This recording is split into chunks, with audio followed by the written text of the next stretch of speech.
Hello everyone, it's King Sloth and welcome back to another video. Today's video we're going to be going through the minimum requirements to join the British military. The Army, the Royal Navy and the RAF have different age requirements, but apart from that they're near enough exactly the same. So let me get straight into the video.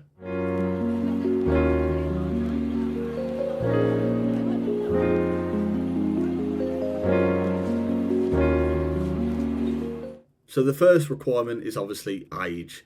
For the army, you can join at 16 by going to AFC Harrogate, which is like an army college, and the maximum age you can join is at 36. If you're 16 and 17, you still require parental permission to join the military, because otherwise you won't start until you're 18. Now I know a lot of people that have got to the point where they want to join at Harrogate, and then have been given permission, have to wait till they're 18 to make their own decision. With the Royal Navy, it's a bit different. It's 16 years old. Once again, you can go to a military college with them, or Navy college with them, and they can join at 39, but it varies by roles. With the RAF, once again, 16, you can go to a college with them too, and the maximum age you can join at, never mind, this is to join, like go through basic training, 47 years old, and this is all on the website, this has all been written down. 47 years old, I couldn't imagine anything worse than joining the military at 47 years old, because I'd just be broken. The second part is nationality and residency. So you need to be a British citizen, Irish citizen, or a Commonwealth citizen with at least 5 years of the UK. Some roles are open to dual nationals and Commonwealth citizens without UK residency, but restrictions apply. Being in the army originally, I worked with so many different cultures. I worked with people from Kenya, South Africa.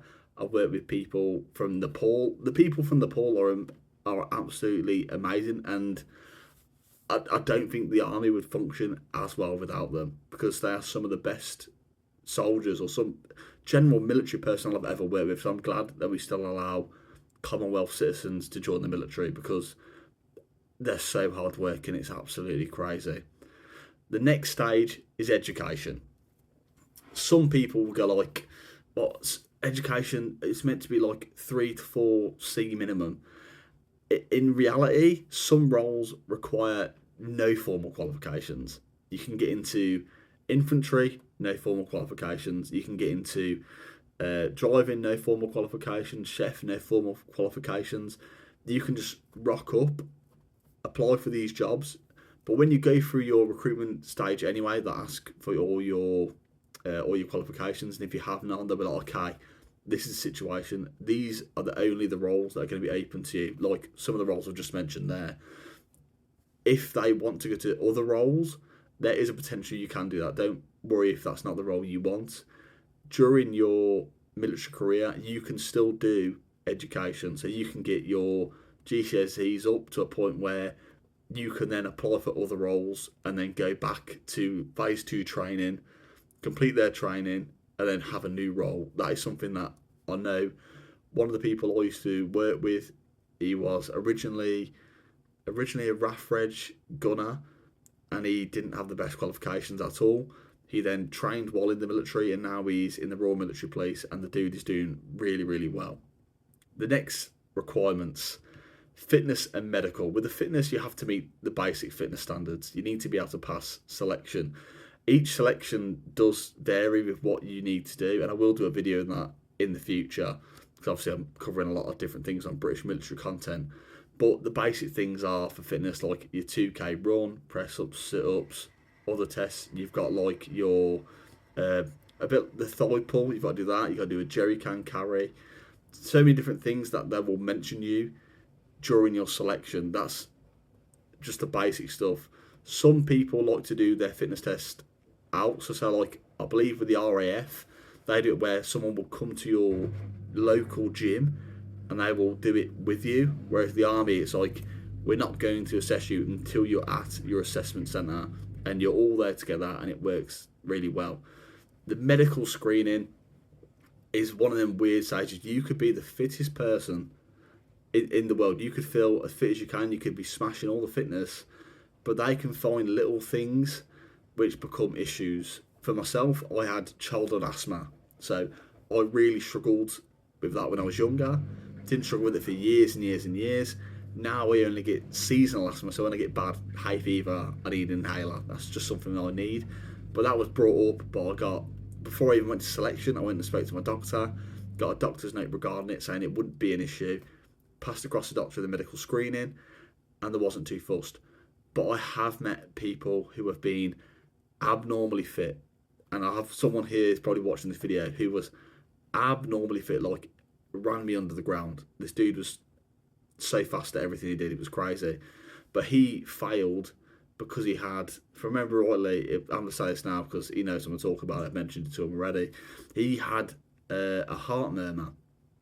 So heart murmur, that won't affect you necessarily day-to-day life, but in the military it's something that could cause an issue while out on operations, which becomes an issue. For people contesting the medical side, it normally they'll say, okay, if you have an issue and it's get pulled up and you get told you're not coming in because of this reason, so a lot of people go in with mental health issues like depression, anxiety, you have to have like 3 years clear of any issues, or have like a diary written, or once again a letter from your doctor saying it's had no issues for the past 2-3 years. It's very, very focused. He wants to join this. Bring everything with you regarding to that. The next requirement, criminal convictions. Not all convictions will mean that you cannot join. Normally it's just the more serious offences that can affect your eligibility to join the military, such as we have like assault charges can sometimes, depending on the severity and the reasoning behind it, can be spoken about and can be pushed back. Minor driving offences can be pushed back. What I've read up today is that you can't join if it's arson related, drug dealing related, murder, obviously sexual assault, harassment, racism. Those are things that you will just not, you won't be able to do it. That's just physical fact. There's no point even applying. You'll get to that stage and be like, yeah, nah, we're not having you in, I'm sorry. Because in reality, if something like that came out and you didn't like declare it, you'd be kicked out anyway for not declaring that issue. But if you did that in the military, you'd be kicked out. Like anything serious, like racism, harassment, anything that I've just mentioned, you'd be out of the military anyway. So if you get found out, yeah, you wouldn't even get a chance. The next requirement is a bit of a controversial one, and it's constantly changing. So since I've been in, it's changed many times, and that is tattoos and piercings. So tattoos were like in the army, you can have tattoos on your hands, on your fingers. They're not too worried about that currently. With the RAF, it's the opposite. You cannot have tattoos below the watch line. So like here, my tattoo has literally where the watch would sit is how high the tattoo has to be up. That's what it says in the documentation. The RAF, however, now allow tattoos inside the fingers. So in other words, if no one can see the tattoo when your hands are at salute, you're allowed to get away with it. With the Navy, it's tattoos that they can't see. It's completely fine. The only thing is, with the tattoos, nothing can be offensive. No offensive tattoos at all. Otherwise, you just will not get in. They won't let you. Anything that can be deemed offensive to near enough anyone, you cannot join. They won't let you. Facial piercings will have to be removed. That's just a standard procedure. You won't have facial piercings. I believe for females you are allowed small ear piercings, I believe. But yeah, with the tattoos, if it's offensive, I wouldn't even bother, I'm not going to lie, because you haven't really got a chance. They'll just tell you, no, not doing that. Because I like to send pictures of my tattoos. So I've got a tattoo here, and I've got another tattoo there. And I like to send pictures of my tattoos during the recruitment process to show that none of what I have is offensive. And they're like, okay, great, yeah, approved, crack on. The next thing is eyesight and hearing. Certain roles will obviously have different requirements, such as people who are colourblind can't become a communication systems engineer, because when it becomes to wiring, you get the wires wrong, you can't do that.